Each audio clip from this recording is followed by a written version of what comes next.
Ministère Bethesda. Ministère Bethesda. Ministère Bethesda.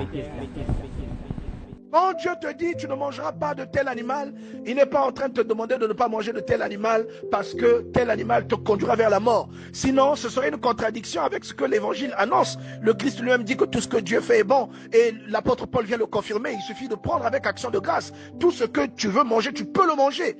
Mais si ce que Dieu disait symbolisait ce que nous comprenons ou ce que certains comprennent, donc l'évangile est contradictoire. Vous voyez que l'évangile est complémentaire. Nous sommes partis d'une loi qui était inscrite dans le cœur de quelqu'un comme par révélation vers une loi instituée. Une loi qui ressemblait maintenant à une constitution. Et nous avons migré vers l'évangile. Donc nous sommes partis d'une caricature vers un brouillon et du brouillon vers le parfait. Et le parfait est arrivé sous l'évangile. Et il est important, lorsqu'on est un chrétien, de connaître ces choses. Il est important de comprendre que lorsque Dieu te dit que tu ne permettras pas à l'étranger d'entrer dans ce temple, il ne parle pas du temple de la maison que les gens bâtissent, il parle du temple de ton cœur. Voilà pourquoi le Christ se fait un fouet. Il entre dans le temple et il chasse les vendeurs. Il donnait une leçon. Il a dit qu'il détruisait. Il leur a même donné une fuite. Il leur dit détruisez. En 3 jours, je rebâtirai. C'est pour leur dire qu'il ne parlait pas de ce temple, mais du véritable temple. Le temple que nous voyons, que nous construisons, n'est qu'une représentation, n'est qu'une maquette de ce que nous sommes, nous les êtres humains. Vous voyez? Et Jésus parle de ce temple. Et le fouet qu'il fait, il rentre dans le cœur d'un être humain et il chasse les mauvaises habitudes qui sont dans ce cœur, qui sont logées dans ce cœur. Au lieu que ce cœur accueille Dieu, il dit, cette maison est une maison de prière, mais en fait, vous en avez fait une caverne de voleurs. Il parle à ton cœur, qui est une maison de prière, une maison dans laquelle Dieu séjourne, qui est la maison de son Père, mais que toi, tu as transformé en caverne de voleurs. Tu es venu loger la cupidité, tu es venu loger le mensonge, tu es venu loger la masturbation, tu es venu loger l'impudicité, tu es venu loger l'égoïsme, tu es venu loger le meurtre, le crime, l'avortement, tu es venu loger l'ivrognerie. Tu as logé toutes ces choses à l'intérieur de ton cœur et il prend un fouet, il vient nettoyer. Les gens ne l'ont pas compris, ils l'ont crucifié. Dieu utilise plusieurs méthodes pour nous transmettre des enseignements. Vous voyez? Alors, Dieu dit que Israël est le peuple élu. Mais vous conviendrez avec moi que en Israël, tous ne sont pas élus. Tous n'hériteront pas, tous n'ont pas reçu le salut. Vous voyez? Tout comme de par le monde, tous ne sont pas perdus. Il y a des gens qui appartiennent aux nations qui sont sauvés. Vous comprenez? Pourquoi? Et beaucoup de gens ignorent que le plan du salut qui partait des Juifs vers les nations était une promesse de Dieu à Abraham. Très peu de chrétiens même le savent. Et quand vous lisez la Bible dans Genèse chapitre 12, au verset 2, le Seigneur dit à Abraham, je ferai de toi une grande nation et je te bénirai, je rendrai ton nom grand et tu seras une source de bénédiction. Et il va ajouter, toutes les familles de la terre seront bénies en toi. Quand Dieu parle de toutes les familles de la terre, il parle là des nations, des personnes qui sont en dehors d'Israël. Qu'est-ce que le Seigneur va faire? Le Seigneur va utiliser Abraham comme un modèle. Il va utiliser le peuple juif comme un modèle dans lequel il va mettre sa parole en gestation. Vous allez vous rendre compte qu'à l'époque d'Abraham, il n'y avait pas de loi écrite. Il s'agissait là de la loi de Dieu qui est inscrite dans le cœur de l'homme. Noé n'avait pas de loi écrite. Noé obéissait à Dieu en fonction des désirs et des envies que Dieu faisait naître en lui, en fonction des suggestions que Dieu faisait dans son cœur. Vous voyez? Et Noé a été trouvé juste devant Dieu alors qu'il n'était soumis à aucune loi. Vous voyez, bien aimé dans le Seigneur. Alors les gens de l'époque de Noé seront jugés en fonction de cette loi qu'ils avaient à l'intérieur de leur cœur et qui était transmise de façon orale. Et du bien vers lequel ils étaient attirés à la suite d'une suggestion de la part de Dieu ou du mal vers lequel ils partaient après avoir repoussé une suggestion de bienfaisance. Vous voyez, bien aimé. Et lorsque le Seigneur te dit que tu ne peux pas te marier avec un étranger, il promulgue cette loi sous Moïse. Vous voyez, même avant Moïse, même Abraham a enseigné à ses fils. Et il a fait jurer à son serviteur que son fils n'épousera pas une étrangère. Et ensuite, la descendance a fait la même chose. Mais que signifiait cette loi? Que signifiait cette loi? Vous voyez même que Moïse, qui promulgue cette loi sous l'inspiration de Dieu, lui-même il est marié à une étrangère. Vous avez l'impression que c'est une contradiction. Vous pouvez facilement croire que c'est une contradiction. Mais c'est parce qu'on ne comprend pas la parole de Dieu. Quand nous comprenons que la parole, c'est de partir de l'imparfait vers le parfait, nous comprenons. Lorsque nous comprenons que souvent, Dieu met des symboles, comme le serpent d'airain dans le désert, que tous ceux qui avaient été mordus par des serpents brûlants, symbole du péché et de la condamnation, qui regardaient le serpent qui était sur le poteau, symbole de Christ crucifié, tout cela vivrait. Vous voyez? Donc Dieu, il fait souvent des illustrations pour nous annoncer. Et là, Moïse symbolise la parole de Dieu qui ira vers les étrangers. Moïse symbolise donc, Moïse qui épouse une étrangère, symbolise cette parole de Dieu, il épouse une couchite, cette parole de Dieu qui ira vers des personnes qui n'étaient pas censées la recevoir, selon la compréhension de ces gens-là à cette époque, mais selon Dieu, ces gens-là devaient la recevoir parce qu'il l'avait promis à Abraham. Donc à ce moment, Dieu va commencer à parfaire, parce que jusqu'à Jacob, jusqu'à Joseph et jusque même à Moïse, il n'y avait pas de loi écrite.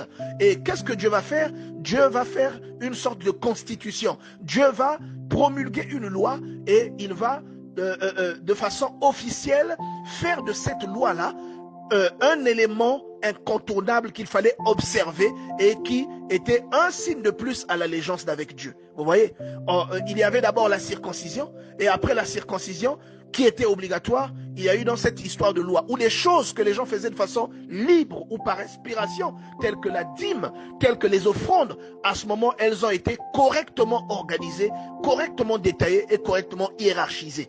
Vous voyez? Et là, vous allez voir que même à l'époque, on dressait des monuments ou encore on mettait un monceau de pierre sur lequel on versait de l'huile. Ce n'était plus le cas. Dieu va ordonner à Moïse de construire un tabernacle qui, vous voyez qu'il y a une évolution. On part du monceau de pierre vers un tabernacle. Et le tabernacle contenait l'arche de l'alliance. C'est un symbole qui annonçait le corps de l'homme qui abrite Dieu, qui va se transformer après, sous Salomon, par un temple fait de la main d'un homme. Vous voyez, dans lequel Dieu n'habite pas bien évidemment, mais dans lequel Dieu se manifeste.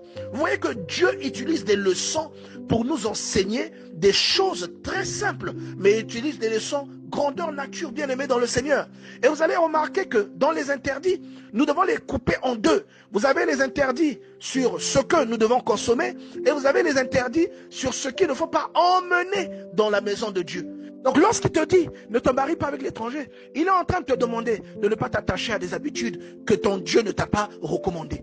Il est en train de te dire ne fais pas comme les fils d'Aaron, les deux fils d'Aaron qui ont pris le feu étranger et qui ont emmené le feu étranger dans le tabernacle et ce feu les a brûlés. Tu ne peux pas mélanger l'esprit de Dieu avec un esprit étranger. Cet esprit-là te détruira. Vous voyez, et Dieu te punira.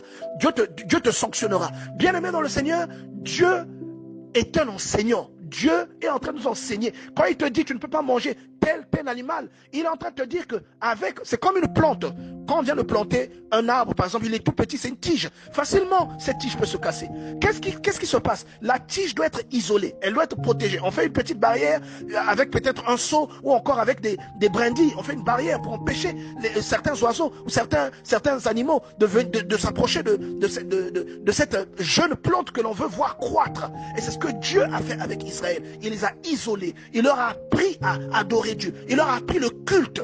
Et une fois qu'ils ont connu le culte, une fois que ce culte est parti du brouillon vers la perfection, le culte était maintenant prêt à être répandu de par le monde parce que toute la terre pratiquait le brouillon.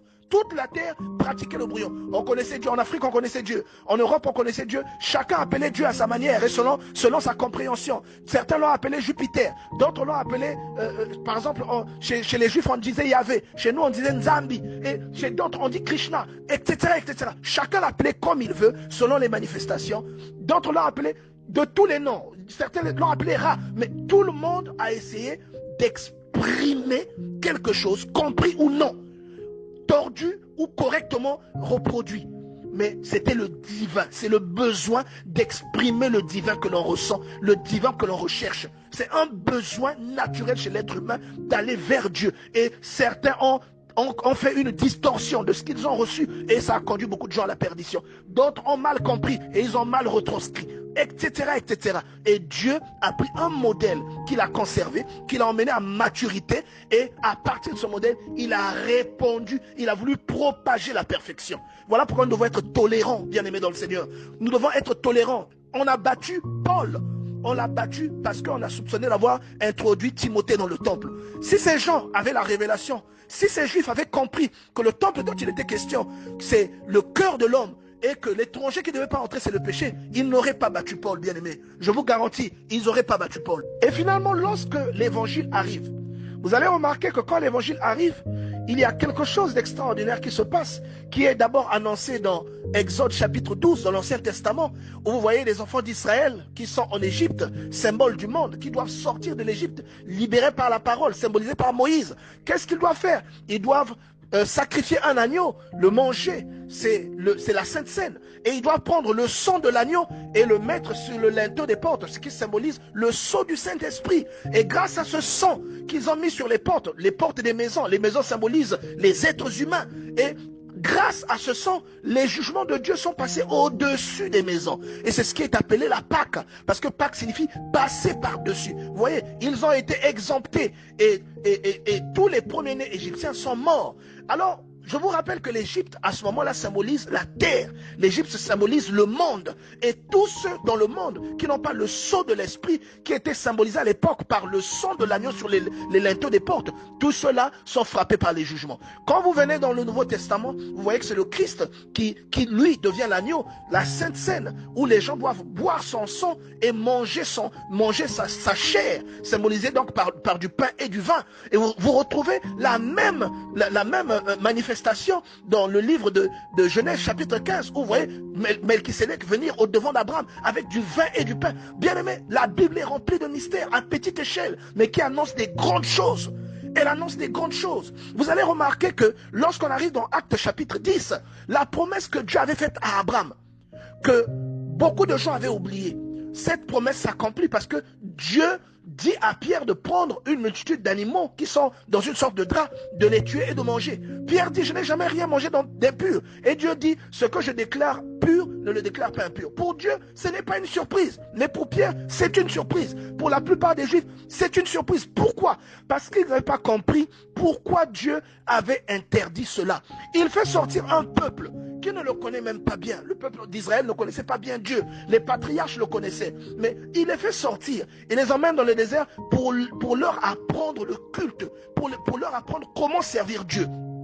Si vous n'êtes pas prêt, que vous n'avez pas suffisamment grandi, comment comptez-vous exporter? Parce que vous allez être la source du salut qui va vers les païens. Puisqu'il a dit à Abraham que les familles de la terre seront bénies en toi. Vous êtes la descendance d'Abraham. Vous ne pourrez pas aller enseigner un Dieu aux païens que vous ne connaissez pas, avec lequel vous n'avez vécu aucune expérience. Un Dieu qui ne s'est jamais illustré correctement en vous. C'est une impossibilité. Qu'est-ce que Dieu a fait? Il a d'abord isolé, il leur a dit, n'allez pas vers les étrangers. Parce que je vais vous donner une leçon qui va vous faire grandir.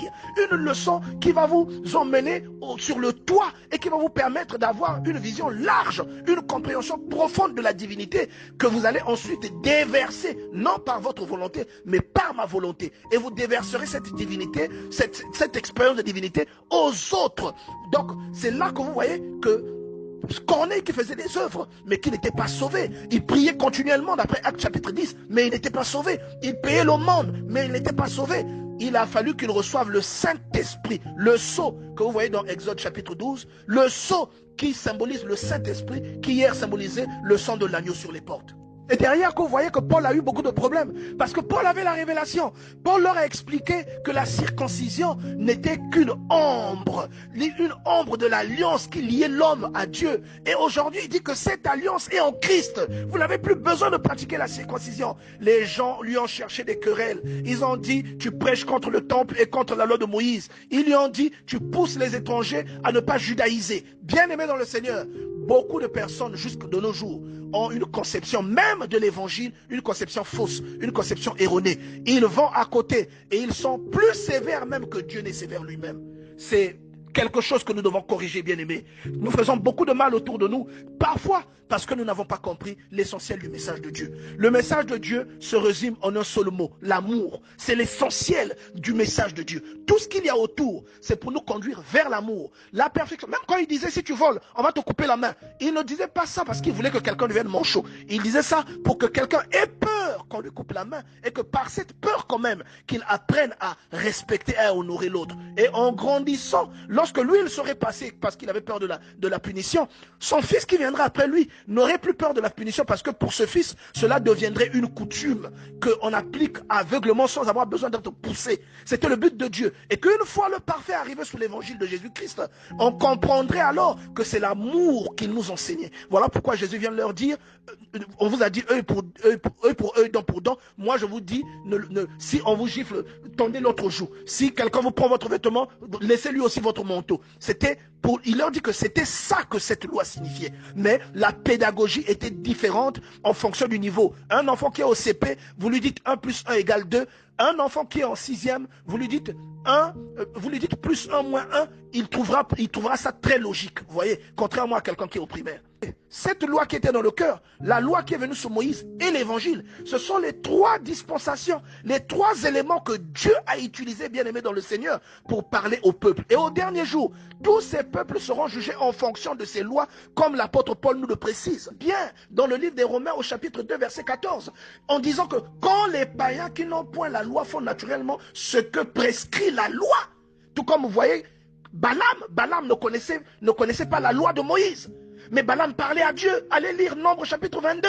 Lorsque Balak envoie des émissaires chez Balaam pour le faire venir afin qu'il maudisse Israël, Balaam leur dit, attendez là, j'entendrai ce que l'Éternel me dira. Alors d'où est-ce que Balaam connaissait l'Éternel? Beaucoup de chrétiens ne savent même pas que Balaam était un prophète. Regardez Nombre chapitre 22, Nombre chapitre 23, où Balaam dit, parole de Balaam, celui qui se prosterne dont les yeux s'ouvrent, celui qui entend la voix de Dieu. D'où est-ce qu'il connaît Dieu? Vous voyez? Alors Dieu jugera les personnes de cette époque en fonction de la loi de Moïse, disons les croyants, le peuple élu, entre guillemets, qu'il était en train de préparer afin de le faire découvrir Dieu et que de ce peuple soit répandue la perfection vers laquelle Dieu nous conduisait. Vous voyez? Et aux gens comme Balaam qui étaient des païens et qui étaient répandus à travers le monde, ces gens-là seront jugés en fonction de la loi que Dieu a mise dans leur cœur. Et à partir de cette loi, Dieu s'était approché de ces gens-là, tout comme il s'approcha de Noé, tout comme il s'approcha des gens avant Noé qui n'avaient pas de loi écrite. Vous voyez? Et au verset 15, il dit, il montre donc ces gens-là qui n'ont pas de loi et qui font naturellement ce qui est prescrit par la loi et qui sont eux-mêmes qui n'ont pas de loi, une loi pour leur propre vie. Il montre que l'œuvre de la loi est écrite dans leur cœur, leur conscience en rendant témoignage et leurs pensées s'accusant ou se défendant tour à tour. Et au verset 16, il ajoute, c'est ce qui paraîtra au jour où, selon mon évangile, Dieu jugera par Jésus-Christ les actions secrètes des hommes. Toi et moi, nous serons jugés en fonction de l'évangile que nous avons reçu. Nos aïeux avant nous, les Africains, qui invoquaient Nzambian Pungu, qui connaissaient l'Éternel, mais qui n'avaient pas l'évangile, seront jugés en fonction de la connaissance qu'ils avaient de l'Éternel. Et les gens qui ont vécu sous Moïse, comme Josué, seront jugés en fonction de la loi. Et les personnes comme Balaam, les personnes comme Jéthro, qui n'étaient pas d'Israël, mais qui connaissaient Dieu, seront jugées en fonction de cette loi qui est inscrite dans leur cœur. Alors nous devons comprendre le sens de l'interdit. Il fallait que Dieu isole d'abord le modèle qu'il est en train de se faire, que ce modèle grandisse, qu'il expérimente Dieu de façon globale et que de cette expérimentation naisse une propagation du divin vers les étrangers, vers les nations.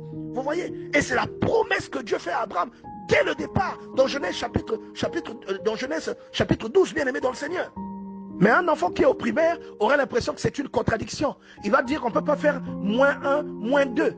Mais un enfant qui se trouve au collège saura que -1, -2 est une opération qui s'effectue. Vous voyez, il faut qu'on vous apprenne d'abord des petites choses. Dieu vous apprend d'abord des choses avec certaines méthodologies. Et ensuite, lorsque votre niveau grandit, il emmène l'évangile. L'évangile qui dit que tu ne peux pas répudier ta femme sauf pour cause d'adultère. L'évangile qui dit que quelqu'un peut commettre une action qui mérite la lapidation, ne le lapide pas. Ce n'est pas ça le but. Tu n'as toujours pas compris que Dieu avait demandé de lapider parce qu'il fallait faire appliquer cette loi par la première génération et que celle qui viendrait à force d'appliquer, cela deviendrait en eux une habitude et qu'ils n'auraient plus besoin de pratiquer ce genre de choses. Dieu voulait te pousser à aimer l'autre. C'est pourquoi il t'a dit que tu dois pas, que si tu creves l'œil de quelqu'un, on crevera ton œil. Il voulait te pousser à aimer l'autre. Nous devons comprendre ces choses, bien-aimés. Non, Dieu n'est pas égoïste, bien-aimé dans le Seigneur. Dieu n'est pas un égoïste et Dieu n'est pas injuste. La Bible déclare dans le livre des Actes des Apôtres que Dieu ne fait exception de personne, mais qu'en tout lieu où son nom est invoqué, Dieu manifeste sa puissance et sa miséricorde. Bien-aimé dans le Seigneur, Nombre chapitre 24, verset 2,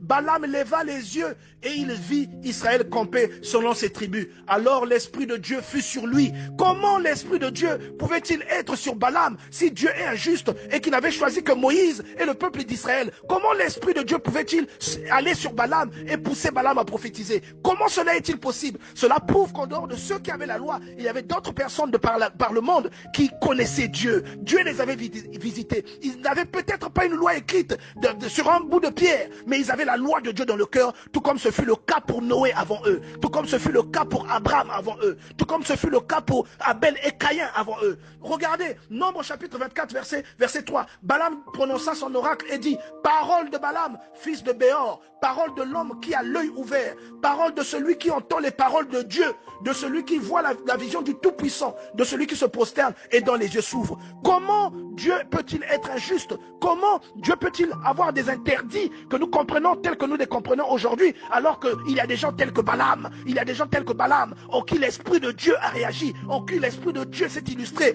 quelqu'un qui n'était pas dans la tribu, qui faisait pas partie des nombres des enfants d'Israël, mais qui a manifesté Dieu. Comment? Beaucoup de gens disent, se limitent à dire de Balaam que c'était un mage. Très peu savent que c'est un prophète. Très peu savent que Dieu l'utilisait. Voyez, Dieu était partout. Dieu se faisait connaître partout. Mais tout comme dans une classe, il y a toujours un premier de la classe. Un élève que le maître se choisit pour le faire grandir. Un élève que le maître se choisit pour l'utiliser afin qu'il devienne un exemple. Même dans la maison, on peut être 4 frères, mais il y en a un qui fait la différence. Et le père choisit celui-là pour qu'il soit le modèle des autres. Et Dieu est un père. Et Dieu a choisi un peuple pour être le modèle des autres. Ça ne signifie pas que le Dieu que nous prions aujourd'hui nous a été importé. C'est une fausseté. C'est le même Dieu que nous prions autrefois, mais seulement nous le prions de la manière dont il nous a été transmis. Et aujourd'hui, la perfection que Dieu avait voulu que nous connaissions, la perfection à laquelle il voulait que nous accédions, nous y avons accédé aujourd'hui. Et nous l'avons accédé par l'entremise de l'apôtre Paul que Dieu a utilisé puissamment afin de répandre l'évangile, bien-aimé dans le Seigneur, ainsi que des autres apôtres qui,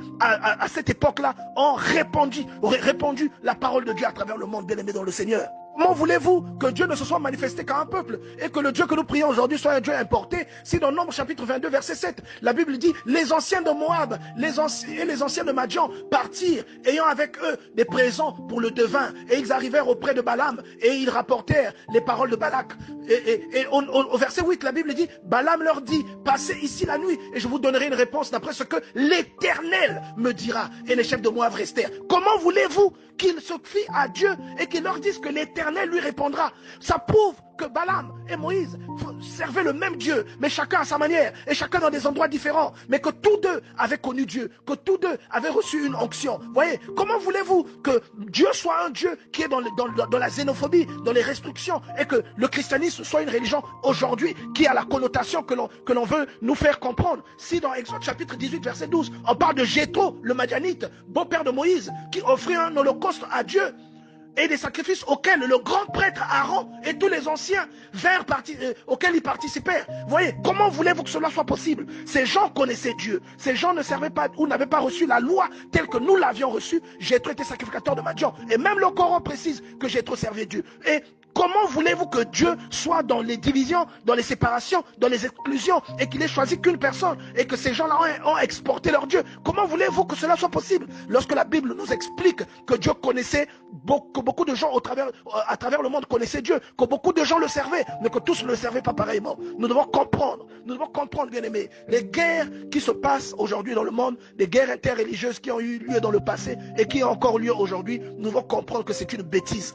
Nous n'avons pas compris le fond de la pensée de Dieu. Dieu veut que nous nous aimions, bien-aimés dans le Seigneur. C'est ça le mot-clé, c'est ça le but de l'évangile, que nous nous aimions. C'est ça le but du Coran, le but de l'islam, c'est que nous nous aimions. C'est ça le but de toutes ces religions qui ont été déformées aujourd'hui au profit des idéaux de certaines personnes. Que c'est au départ pas, c'est l'amour. Dieu s'est manifesté aux gens pour que les gens prennent l'amour. Mais c'est la façon dont les gens ont reçu le message ou comment ils ont induit certaines erreurs, certaines distorsions. Et aujourd'hui, nous nous retrouvons avec des messages multiformes, avec des messages contradictoires, avec des messages opposés, alors que le message est unique. Comment expliquez-vous que des gens qui servent un même Dieu puissent avoir des messages différents? Vous voyez, le message est unique. Et quand vous voyez tous ces messages, c'est le même principe. C'est l'amour. Après l'amour, c'est soit le pardon des péchés et le ciel, soit l'enfer. C'est le même principe. Nous devons comprendre ces choses, bien-aimés. Comment voulez-vous que Dieu soit injuste ou encore que la foi que nous pratiquons aujourd'hui soit une foi exportée, alors que Nombre chapitre 22 verset 7 nous dit: les anciens de Moab, les anciens de Madian partirent, ayant avec eux des présents pour le devin. Et je vous rappelle que même Joseph, on l'appelait le devin. Que cela ne vous étonne pas. Et ils arrivèrent auprès de Balaam et ils lui rapportèrent les paroles de Balak. Balak qui voulait donc que Balaam aille maudire les enfants d'Israël. Et dans Nombre chapitre 22 verset 8, Balaam leur dit: passez ici la nuit et je vous donnerai réponse d'après ce que l'Éternel me dira. Il avait même la révélation du nom divin. L'Éternel, comment voulez-vous qu'un étranger qui ne connaissait pas Dieu sache que l'Éternel et recommande la réponse qu'il va donner à ces gens-là à Dieu? Comment le voulez-vous s'il ne connaissait pas Dieu, bien-aimé? Nous devons ouvrir nos yeux. Comment le voulez-vous? Comment voulez-vous que ce soit un Dieu différent lorsque Jéthro, sacrificateur de Madian, la Bible nous rapporte dans Nombre 18, verset 12, Jéthro, beau-père de Moïse, offrit à Dieu un holocauste et des sacrifices. Aaron et tous les anciens d'Israël vinrent participer au repas avec le beau-père de Moïse en présence de Dieu. Comment voulez-vous qu'un étranger participe à cette scène, à ce sacrifice qui s'offrait dans le tabernacle? Comment voulez-vous? Certes, à l'époque, il n'y avait peut-être pas encore ça, mais comment voulez-vous que ces gens-là mangent avec un étranger? Ce qui était strictement interdit. Comment voulez-vous que Moïse soit marié à une femme et que les gens cautionnent cela, une femme étrangère? Nous devons demander la révélation à Dieu. Et la révélation nous aidera à grandir et à cesser avec certaines considérations limitées. Aujourd'hui, les gens s'entretuent pour des questions religieuses. Les musulmans combattent les chrétiens combattent les musulmans. Les chrétiens entre eux se combattent. Les protestants combattent les catholiques critiquent les protestants. Les églises européennes critiquent les catholiques et les protestants. Nous faisons des guerres inutiles. Le Dieu que nous servons est un Dieu unique. Le message ne peut être unique. Il a peut-être connu des distorsions en fonction de ceux qui ont reçu en premier, qui ont transmis. Mais le message de Dieu est unique. Et le message de Dieu, c'est l'amour. Ce que l'être humain réalise, bien aimé, ne fait que corroborer ce que Dieu a dit plus haut, ou encore ne fait que confirmer ce que Dieu a annoncé en amont. Regardez, Moïse est sorti avec 2 tablettes. Et quand vous faites l'analyse aujourd'hui, les gens ont pris du temps pour former le canon que nous avons aujourd'hui. Mais qu'avons-nous dans le canon aujourd'hui, bien-aimés dans le Seigneur? Nous avons l'Ancien et le Nouveau Testament. Regardez le nombre de tablettes qu'il y avait. Il y avait 2 tablettes. Il y avait une tablette avec des lois écrites et une deuxième tablette avec des lois écrites. Et ces 2 tablettes étaient placées à l'intérieur de l'arche. Vous voyez, et l'arche, c'est le cœur. Et vous avez l'Ancien et le Nouveau Testament qui doit être médité et qui doit être appliqué. C'est le symbole de la loi que Dieu avait donnée. Certes, dans cette loi, il n'y avait que 10 commandements, mais le commandement, il faut le disséquer. À l'intérieur, vous trouvez l'expression simplifiée de la loi de Dieu, l'expression simplifiée de comment Dieu voulait que l'être humain vive. Et cette expression complexe, c'est la Bible. Cette expression en détail, c'est ce que nous avons dans l'Ancien et dans le Nouveau Testament. C'est des choses très difficiles à comprendre, mais ce sont des réalités, bien aimées dans le Seigneur. Dieu parle en métaphore. Dieu parle en parabole. Il utilise beaucoup d'images. Il utilise beaucoup d'illustrations pour enseigner des choses simples. Vous voyez, lorsque Dieu dit à Pierre de prendre, de tuer et de manger, il est en train de lui dire que la promesse qu'il avait faite à Abraham, que les familles de la terre seraient bénies. Bénies par qui? Par Dieu. Par quel moyen? En Abraham. Comment cela serait-il possible? C'était par le sacrifice de Christ et par la propagation de l'Esprit au travers de l'apôtre Paul, la propagation de l'Esprit de Dieu à travers les nations pour que les nations également reçoivent le salut. Ce n'était pas une nouveauté, c'était une promesse faite à Abraham qui s'est accomplie sous Paul, qui s'est accomplie après le passage de Christ. Ministère Bethesda. Ministère Bethesda. Ministère Bethesda.